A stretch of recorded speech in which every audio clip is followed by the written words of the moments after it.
Nobody move. Nobody speak.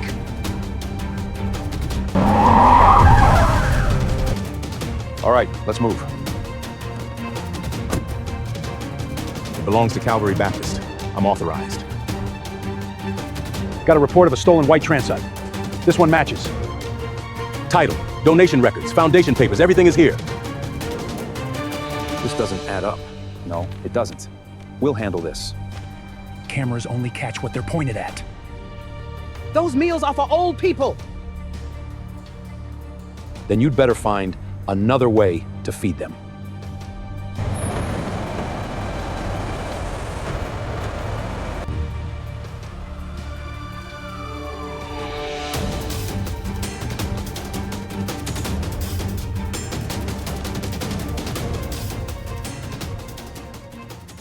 The sheriff thought he was stopping a stolen vehicle. He thought the old black man behind the wheel would fold the way everyone else in Claiborne Parish folded when Dale Pruitt put his hand on the roof of their car and leaned in close. He thought this was going to be easy. He did not know what the old man had done for 22 years before he became a minister. He did not know that the moment he loaded that van onto the flatbed, he had already signed the warrant that would end him. The van arrived on a Saturday, which is how Calvin Moses always remembered it, not by the date, but by the feeling. He was standing at the back door of Calvary Baptist, watching Tommy Arsenault back a flatbed down the gravel lot. And when the tarp came off and the white Ford Transit appeared in the November sun, his chest tightened in a way he hadn't let himself feel in a long time. The lettering on the side read, Calvary Baptist Community Outreach in clean blue script.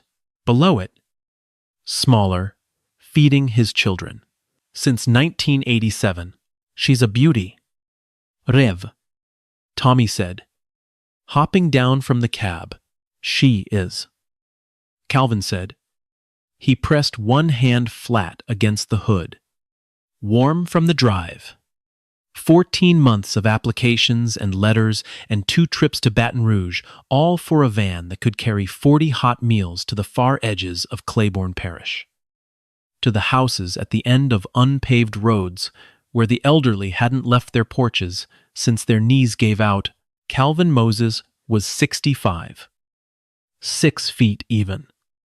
With a shaved head gone silver at the temples and the careful posture of a man who had trained his body to give nothing away.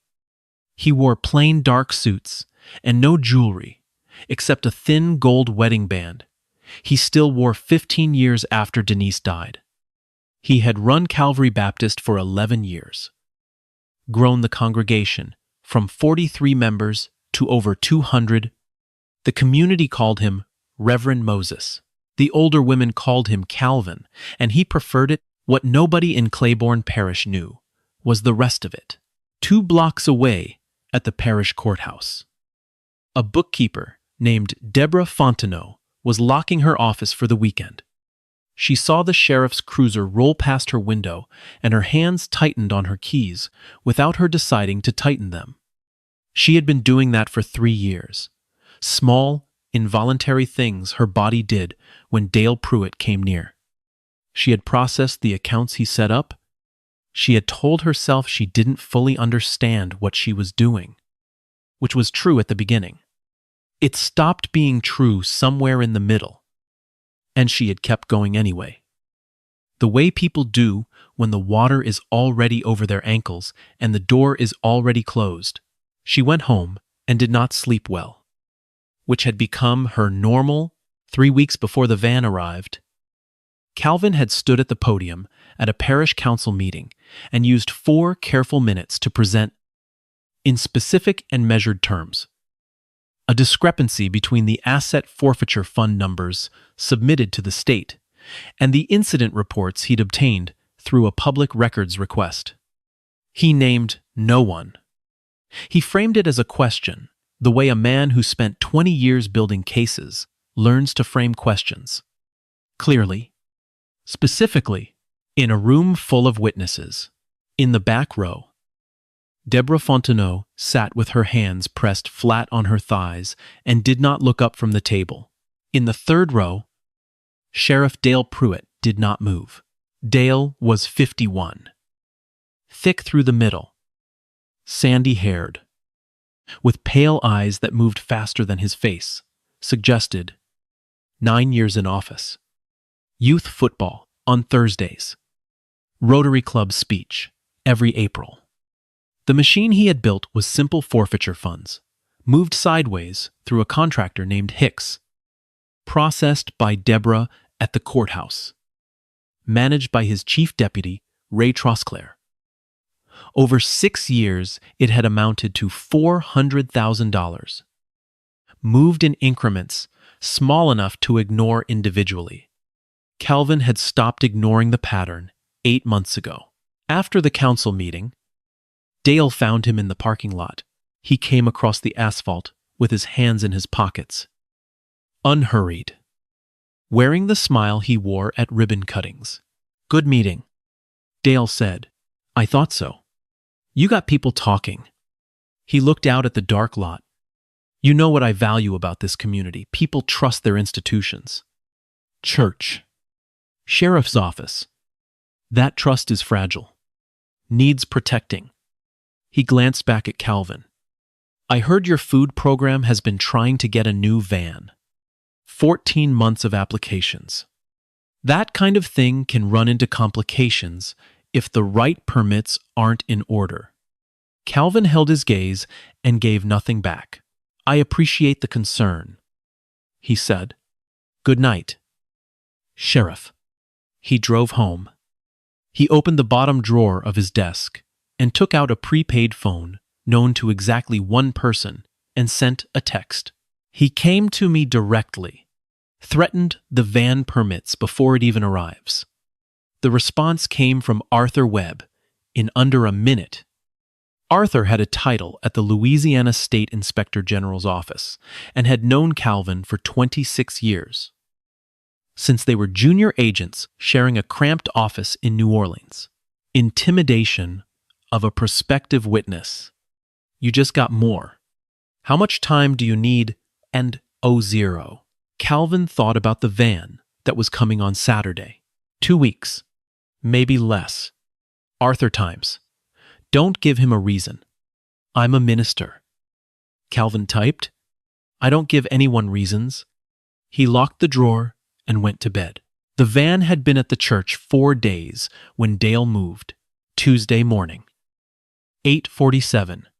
Calvin had Tommy, a retired schoolteacher named Marguerite Doucet, who had run the route for years, and a 17-year-old named Darius Trahan, earning community service hours, 28 meals loaded. Calvin pulled out of the lot. He made it 400 yards. Lights behind him before the first intersection. 2 cruisers, one angling across the shoulder ahead. Calvin recognized the formation immediately. He cut the engine.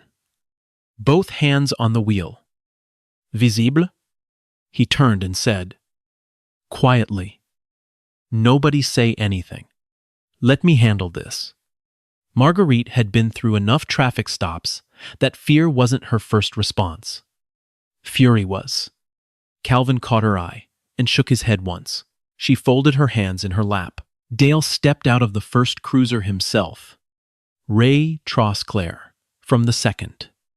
Dale rested his forearm on the roof of the van, like he owned it.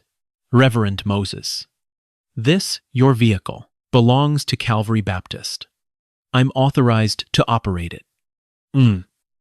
He consulted his phone with theatrical slowness.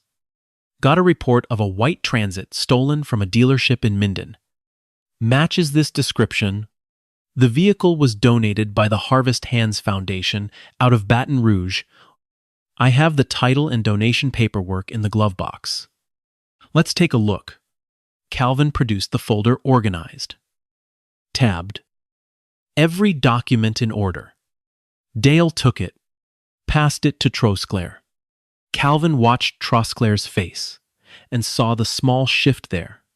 The man knew this wouldn't hold. But Dale was running a different play entirely. Dale leaned down to Calvin's window level and dropped his voice so only Calvin could hear it. You know, Reverend. Some people think raising questions at a public meeting makes them untouchable, like the cameras protect them. He straightened up and spoke normally. Vehicle's going to need to come with us for verification. You're free to arrange alternate delivery for those meals. The white van was loaded onto a flatbed and driven away. Calvin stood in the gravel lot and watched it go. The anger came clean and cold. He had learned to hold it below his ribs where it wouldn't show. He had felt it before. In parking lots and courtrooms in 3 other states. Watching the machinery of small power grind through people who deserved better. He breathed it out slowly. Then he went inside. Herbert Pruitt arrived within the hour. He was the oldest member of the deacon board. 71. With the patience and directness of a man who had earned both. He sat across Calvin's desk and set his hands flat on the surface between them. "Tell me what happened," he said. Calvin told him what he could, the traffic stop formation, the fabricated theft report, the fan on the flatbed. He did not tell him everything. Herbert listened without interrupting. Then, "This isn't about the van. No, Dale Pruitt doesn't personally show up to traffic stops." Herbert looked at him steadily. "You said something at that council meeting 3 weeks ago. And now your van is sitting in a county impound lot. Calvin, you know what happened to the Tatum family?" Marcus testified against Trosclair's cousin in a civil rights complaint. 6 weeks later, the code violations started. 18 of them over 8 months. They had to sell mother, father, 3 kids. Moved to Shreveport. He paused. That is what this man does to people who cross him. And that is what you are walking into. The room was quiet. "Herbert, I need you to trust me. 1 more week. Please ask the deacons not to make any public statements about the van. Whatever they're feeling, wait." Herbert studied him. The gaze of a man who had known someone long enough to understand when they know more than they're saying. 1 week. He said. "But Calvin," he paused. "Trust has a shape. You can stretch it a long way before it changes." He left. Calvin sat alone in his office and held Herbert's last sentence and understood that it was a true thing. The second move came Thursday. Dale brought a county code inspector to the Fellowship Hall kitchen. Routine complaint about ventilation. Calvin opened the door and watched the inspector move through the space with a clipboard. And he watched Dale watch him from the doorway. And he understood the calculation exactly. The complaint would go nowhere.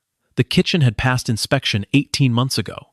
But every hour, an official spent inside the church became a story that moved through the congregation. By evening, Dale came to stand beside Calvin in the kitchen doorway and dropped his voice. "You're a smart man. You know this doesn't end well for a small church. In a parish where the sheriff's office controls budget decisions, food programs need drivers. Drivers need clean records." He glanced at Calvin. "Think about the people depending on you." Calvin watched the inspector take notes by the stove. "Can I offer your man some coffee while he finishes?" Calvin said. Dale's smile didn't change. But something behind it did. They left an hour later, finding nothing. By that evening, 5 congregation members had called. Darius Trahan's mother called last. Her voice carefully controlled, and asked whether her son had done something wrong by helping with the food program. Calvin called Tommy first, told him there might be attention from the sheriff's department. Tommy was quiet a moment, then said he'd been driving the route 4 years, and Calvin had never asked for anything he wasn't willing to give. "Is it almost over?" he asked. "Almost," Calvin said. He called Marguerite, who said, Calvin Moses. I grew up watching Dale Pruitt take from people. You do what you need to do. He called Darius's mother back directly and told her that her son had done everything right and nothing was going to happen to him. She said, "Just keep my boy safe." He said he would. He meant it the way he always meant things, not as a promise he was certain he could keep, but as the direction he intended to move in, regardless of the cost. He unlocked the drawer. He went after the volunteers, threatened their records. Arthur times, he's scared. Scared men make mistakes. How close do you need to be? X. Calvin times, I need Deborah. How long? Arthur times, wire is active. Hold until Thursday. Deborah is close. Thursday, the following Wednesday. Tommy Arsenault was on his way to a hardware store when a parish deputy pulled him over on Route 9. Tommy had done nothing wrong, and the deputy knew it. And they both understood what the stop was for. And Tommy sat with his hands on the wheel and answered every question and waited while his license was run twice before being sent on his way with a verbal warning about following distance. He sat in the hardware store parking lot for 10 minutes before he went inside. That same morning, Darius Trahan was on his way to school when another deputy pulled him over on Route 12. 20 minutes to check his registration. 2 radio calls. A warning for a brake light that, according to the photos Darius took before he drove away, was completely functional. Darius sent Calvin the photos and said nothing else. He didn't have to. Calvin looked at those photos for a long time. He thought about Darius, how the kid had shown up the first Tuesday of September, with a community service form and the expression of a teenager expecting to be bored. By the second week, he had learned the names of people on the route. By the fourth, he was the one who remembered that Mrs. Guillory needed her container left on the porch step because her balance was bad on the stairs, and that Mr. Fontenot, at the far end, always wanted 2 minutes of conversation with his meal. Darius had given those 2 minutes every week without being asked. He was 17 years old. A deputy had pulled him over this morning for a brake light that worked. Calvin felt the pull toward doing something immediate, a pull he had trained for years to recognize and hold. He wanted to call Arthur and say it was time. He wanted, for a few seconds, to be less patient than 22 years had made him. He set the phone down on his desk. He picked up the prepaid. He went after Darius. 17 years old. Fabricated brake light. Arthur times. Adding it. Tomorrow. Calvin. Deborah is close. Calvin stared at that question for a moment. I'll be fine. He typed, "Jet me Deborah." He locked a drawer and sat for a moment in the quiet of his office. Then he drove 12 miles to a diner outside Claiborne and sat across from Cora Tatum. She was 44. Small. With the stillness of someone who had learned that visible anger costs more than you can afford. Her family had lost their house 3 years ago. Marcus had signed a civil rights complaint, and the code violations had started 6 weeks later and not stopped until the family sold. Cora had stayed. 40 minutes each way to work in Ruston because leaving felt like losing twice. She looked at Calvin across the table. "You asked to see me. Something's happening," he said. "I can't tell you everything yet.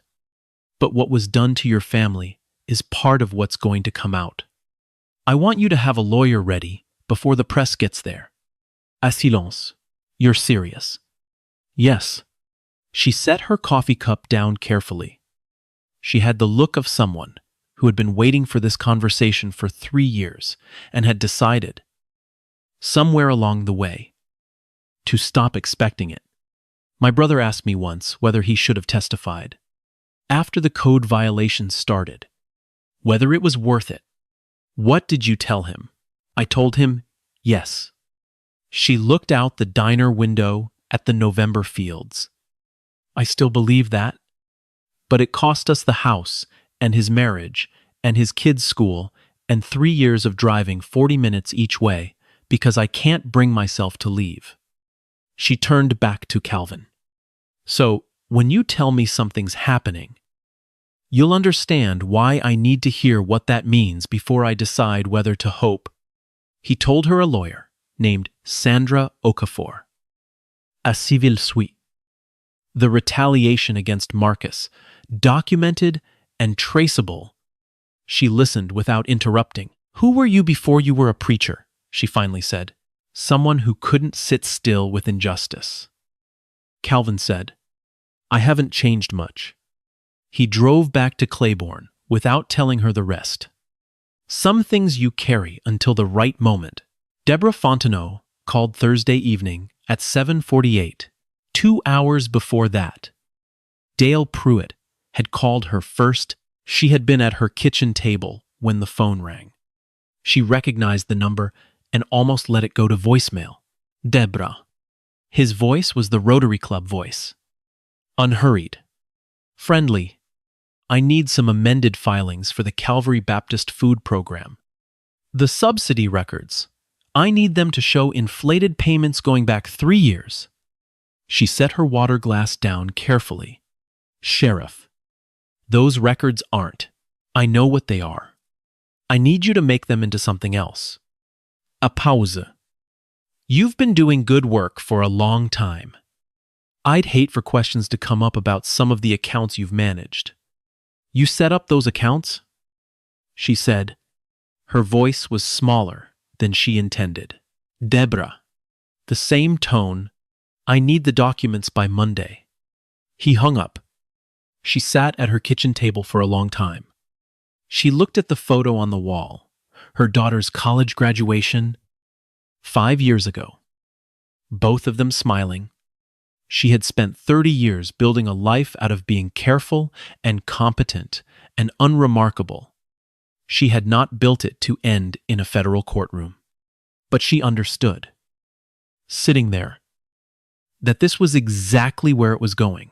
The only question was, which side of the table she would be on when it arrived. She picked up the phone and called the church office. Calvin answered on the second ring. He wants fabricated documents, she said. Backdated. To make your food program look like it was taking inflated subsidies for 3 years. He needs them by Monday. Deborah. Calvin kept his voice even. I'm going to give you a name and a number. Write this down. Sandra Okafor. He spelled it. Call her tonight. Tell her everything. She'll tell you exactly what cooperation looks like and what it gets you. A silence. Is it going to come apart? She said. All of it. Yes. Calvin said. All right. Her voice had settled into something steadier than it had been at the beginning of the call. All right. She hung up. Calvin unlocked the drawer and sent one text. Dale emailed the fabricated documents to Deborah this afternoon. She's calling my lawyer tonight. Arthur's response came back in 4 minutes. Wire caught the email at 4:02. Wire fraud. On top of everything else, DA signed the authorization an hour ago. We move Saturday. In his office at the Claiborne Parish courthouse, District Attorney Gerald Mouton had stared at the authorization forms for 3 days. On Monday, a woman from the United States Attorney's Office had called and named specific things done and things looked away from, and asked him a question. He had sat with the answer until Thursday, then picked up a pen and signed. He called his wife to say he would be late for dinner. And that was all. Arthur sent one more message times Calvin. You could step back now? Let us close it. The congregation doesn't have to know the rest. Calvin stared at that for a long time. Stepping back meant the drawer stayed locked forever. The congregation would never know the other part of him. He would remain what they believed him to be, a minister. Nothing more complicated. He had thought about that version of events many times over 12 years. It had always seemed not quite right, in a way he couldn't name cleanly. He thought about Herbert's voice. Trust has a shape. He thought about Tommy sitting in a hardware store parking lot, coming back to himself. He thought about Darius's photos. He thought about Cora Tatum, who had stayed in a parish that had taken everything from her family, because leaving felt like losing twice. "I'm sure," he typed. "Let me do my job." He locked both phones in the drawer and went to bed. Saturday morning. Calvin was awake before 5. He made coffee and sat at the kitchen table in the dark and thought about everything since the council meeting, the van taken on a Tuesday morning, the clipboard inspection on a Thursday, Tommy in a parking lot, Darius's brake light, Deborah sitting alone in her kitchen deciding which side of a table she was going to be on. He had been patient for a long time. He thought it was still the right thing. He was also beginning to understand that right things held alone for too long collect a weight that is hard to put down cleanly. He rinsed his cup and drove to the church. He arrived at 7 to set up for the wedding Isaiah and Priya Fontenot. Isaiah, who had grown up here. His grandmother baptized in the original building before it burned in 1963. 112 guests. Calvin had been looking forward to it for months. He was arranging the unity candle on the altar when the prepaid phone buzzed in his pocket. He had brought it today. He had known he would need it. Arthur Times Dale knows someone talked.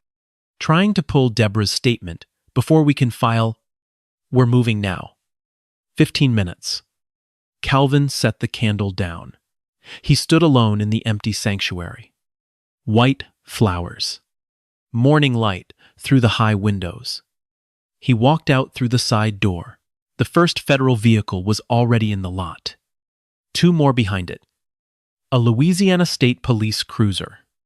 Then Arthur Webb, crossing the gravel in a dark overcoat.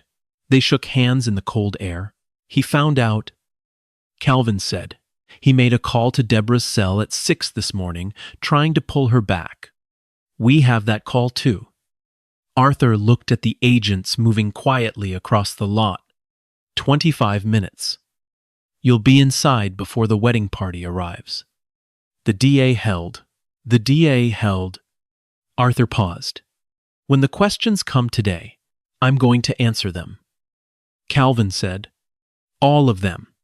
Arthur looked at him for a moment. Then he went to his people.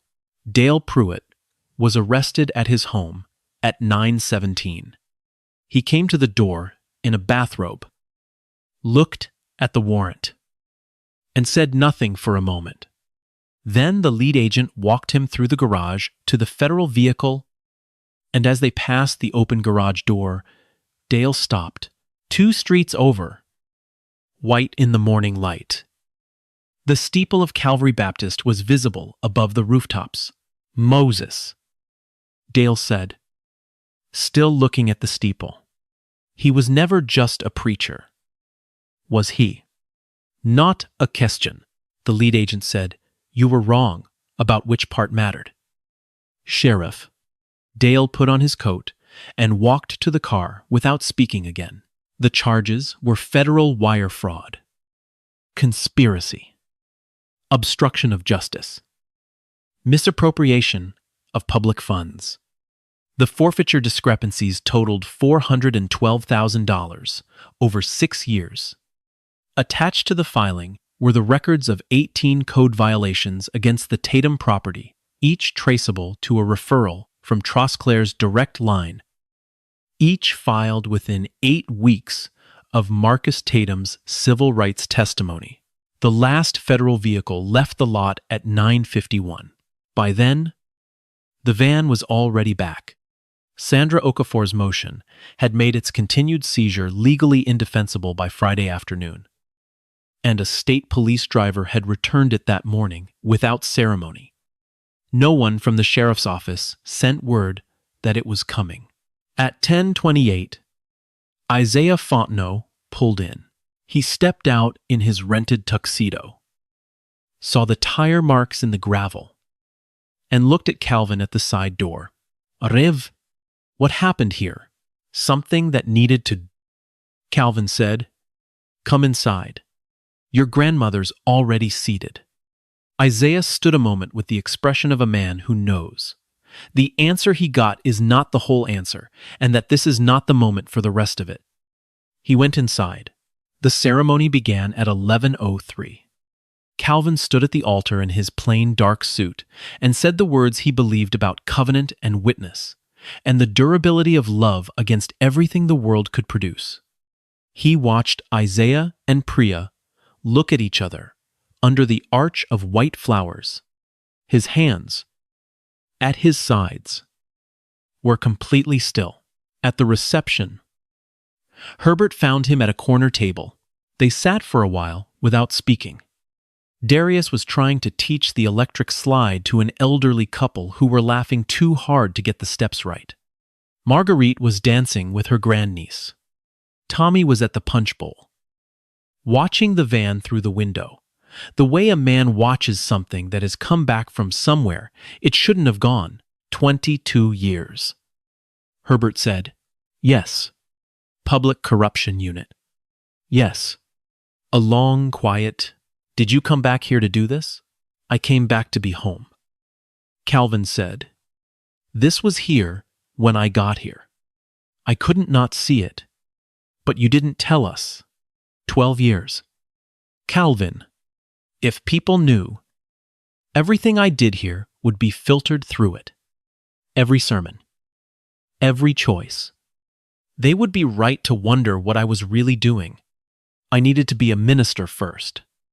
The rest was just what I happened to know how to do."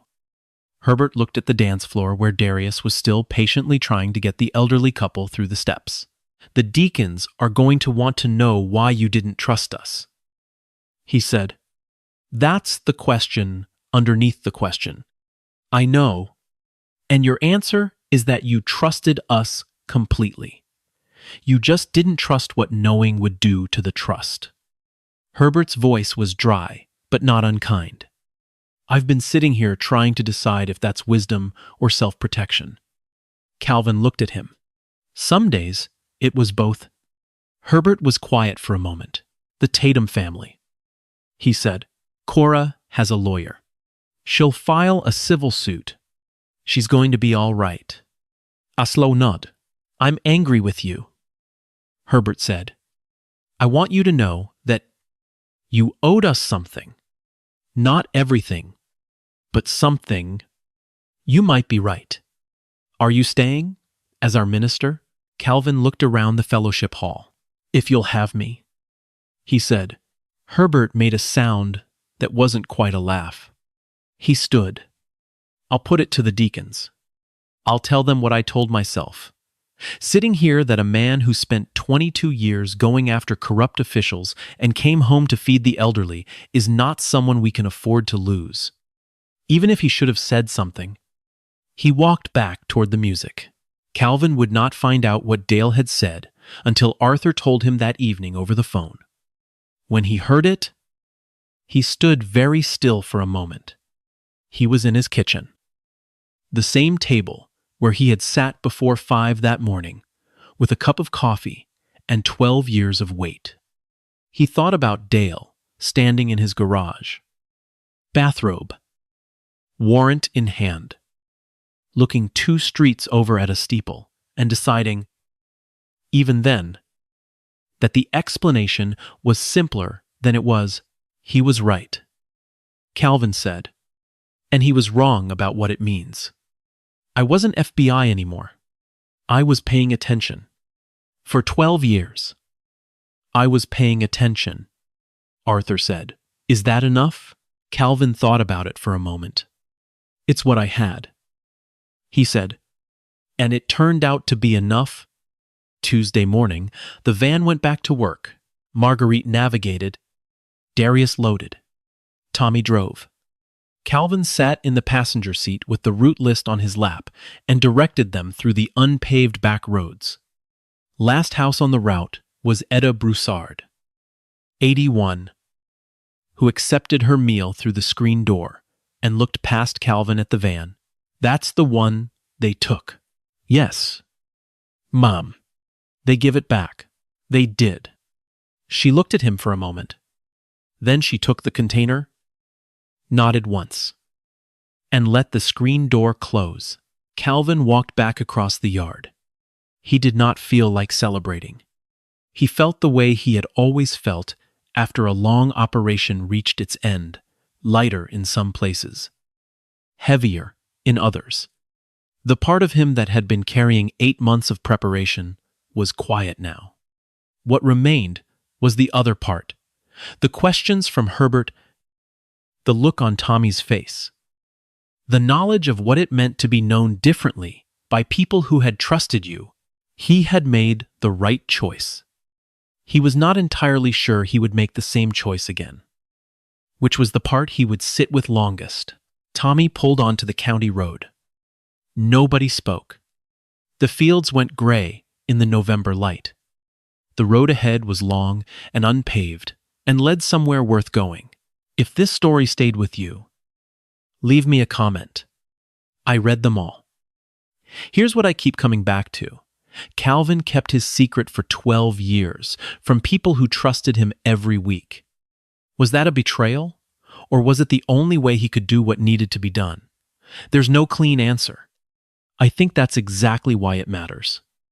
Subscribe if you want more stories where the right thing and the easy thing don't look anything alike.